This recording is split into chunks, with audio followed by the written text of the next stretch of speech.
पानी इस दुनिया का सबसे सिंपल मॉलिक्यूल है जो इस दुनिया में लाइफ के लिए सबसे ज्यादा जरूरी है। जब शरीर में पानी आता है तभी शरीर में कई सारे केमिकल रिएक्शन होते हैं और यही केमिकल क्रियाएं हमारे शरीर में एनर्जी को लाते हैं। आपको एक वीडियो में मैंने ये बताया है कि भोजन कैसे पचता है। उसमें बहुत ही डिटेल से मैंने आपको ये बताया है कि छोटी आंत और बड़ी आंत में कैसे न्यूट्रिएंट्स का अब्जॉर्प्शन होता है। वो वीडियो अच्छा लगा था तो लाइक कर दो। लेकिन आज आपको इस वीडियो में मैं ये बताऊंगा कि हमारे शरीर में पानी का अब्जॉर्प्शन कैसे होता है। ध्यान रहे, पानी का पाचन तो होता नहीं है क्योंकि पानी को छोटे छोटे टुकड़ों में तोड़ने के लिए एसिड की आवश्यकता होती नहीं है। इसीलिए तो वीडियो की शुरुआत में ही मैंने आपको ये बताया कि वाटर इस दुनिया का सबसे सिंपल मॉलिक्यूल है। उदाहरण के लिए जब हम प्रोटीन या कोई फैट वाली चीज खाते हैं तो पहले स्टमक में कुछ एसिड रिलीज होते हैं जो उन्हें छोटे छोटे टुकड़ों में तोड़कर सिंपलर फॉर्म में बना देते हैं। तब जाकर छोटी आंत और बड़ी आंत इन फूड को पचा पाता है। लेकिन पानी के साथ ऐसा नहीं होता है।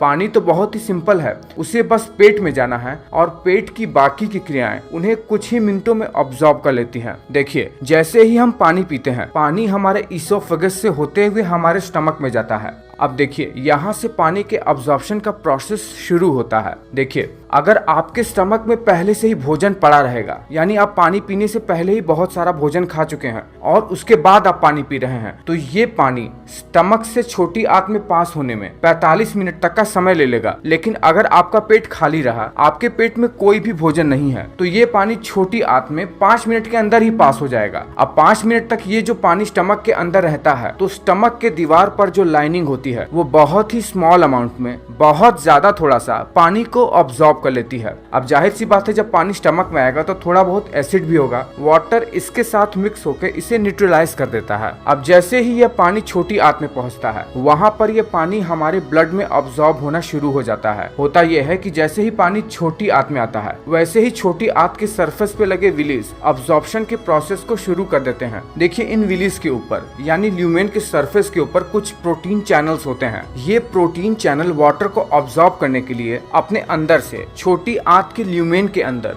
ढेर सारा सोडियम आयन भेजने लगते हैं, जिससे छोटी आंत के ल्यूमेन में सोडियम का कंसंट्रेशन ज्यादा हो जाए और विलीज के अंदर सोडियम कंसंट्रेशन कम हो जाए। देखिए, आप ये बात तो जानते ही होंगे कि किसी भी चीज का फ्लो ज्यादा डेंसिटी वाले चीज से कम डेंसिटी वाले चीज की तरफ ही होता है। तो होता यह है कि जब सोडियम आयन जो कि ल्यूमेन में ज्यादा डेंसिटी में हो गए हैं वो ग्लूकोज के साथ एक सिम्पोर्टर की सहायता से वाटर को भी विलीज के अंदर पहुंचाने लगते हैं। सिम्पोर्टर वो प्रोटीन चैनल होते हैं जहाँ से दो डिफरेंट टाइप के मॉलिक्यूल एक ही साथ एक ही दिशा में जा सकते हैं और यही सिम्पोर्टर की सहायता से पानी हमारे शरीर में पहुंचने लगता है, यानी हमारे ब्लड स्ट्रीम में पहुंचने लगता है और इस तरह से पानी हमारे खून में मिल जाता है और खून के जरिए यानी ब्लड स्ट्रीम के जरिए वो पूरे शरीर भर में फैल जाता है। पर पानी का अब्जॉर्प्शन स्मॉल इंटेस्टाइन में भी बहुत ही थोड़ा सा ही होता है। असल वाटर का अब्जॉर्प्शन शुरू होता है लार्ज इंटेस्टाइन यानी बड़ी आंत में। लेकिन ऐसा क्यों है कि लार्ज इंटेस्टाइन में ही वाटर का असली अब्जॉर्प्शन शुरू होता है? देखिए, लार्ज इंटेस्टाइन का सरफेस एरिया बहुत ज्यादा होता है और यह छोटी आंत की तुलना में ज्यादा सीधा पाथ फॉलो करता है। बिल्कुल सीधा सीधा होता है इसमें ल्यूमेन, इसीलिए वाटर और सॉल्ट यानी इलेक्ट्रोलाइट्स का अब्जॉर्प्शन सबसे ज्यादा बड़ी आंत में ही होता है। अब देखिए, पानी जैसे ही बड़ी आंत में आएगा सोडियम कंसंट्रेशन यहाँ ल्यूमेन में ज्यादा हो जाएगा और सेल के अंदर यहाँ पर सोडियम कंसंट्रेशन कम हो जाएगा। जैसे ही सोडियम के डेंसिटी में डिफरेंस आया, वाटर के मॉलिक्यूल ग्लूकोज के साथ मिलकर एक सिम्पोर्टर के थ्रू हमारे बॉडी में अब्सॉर्ब हो जाएंगे। अब देखिए, लार्ज इंटेस्टाइन में जब भी पानी या किसी भी फूड का मूवमेंट होता है तो वो एक मास मूवमेंट होता है जो कि दिन में 3 से 4 बार होता है। जैसा कि मैंने आपको बताया कि वाटर का असली अब्जॉर्प्शन बड़ी आंत में ही होता है। अगर बड़ी आंत में यही वाटर का ऑब्जॉर्प्शन ढंग से ना हो पाए, पानी बड़ी आंत में ही ठहरा रह जाए, तो व्यक्ति को लूज मोशन यानी डायरिया होने लगता है। वही बात की पेट में गुड़गुड़ सा हो रहा है, वो ढंग से शरीर में वाटर के ऑब्जॉर्प्शन के न हो पाने के कारण ही होता है। इसके लिए व्यक्ति को अपने शरीर में इलेक्ट्रोलाइट्स आयन को बैलेंस करना चाहिए और वही जब पानी का ऑब्जॉर्प्शन बड़ी आंत में बहुत ज्यादा हो जाता है तो हमारे पेट में जो वेस्ट मटेरियल होता है वो बहुत ज्यादा टाइट हो जाता है। इसी कारण से हमें कब्ज यानी कॉन्स्टिपेशन की शिकायत होने लगती है। इसीलिए व्यक्ति को जब बहुत ज्यादा कब्ज हो जाता है तो डॉक्टर कहता है कि पानी ज्यादा से ज्यादा पियो, आपकी बड़ी आंत ज्यादा से ज्यादा पानी को अब्सॉर्ब कर रही है। तो शरीर में पानी का अब्सॉर्प्शन कुछ इस तरह से होता है। आपको ये वीडियो कैसा लगा है मुझे नीचे कमेंट करके बताइए। अच्छा लगा तो लाइक तो जरूर ही कर देना।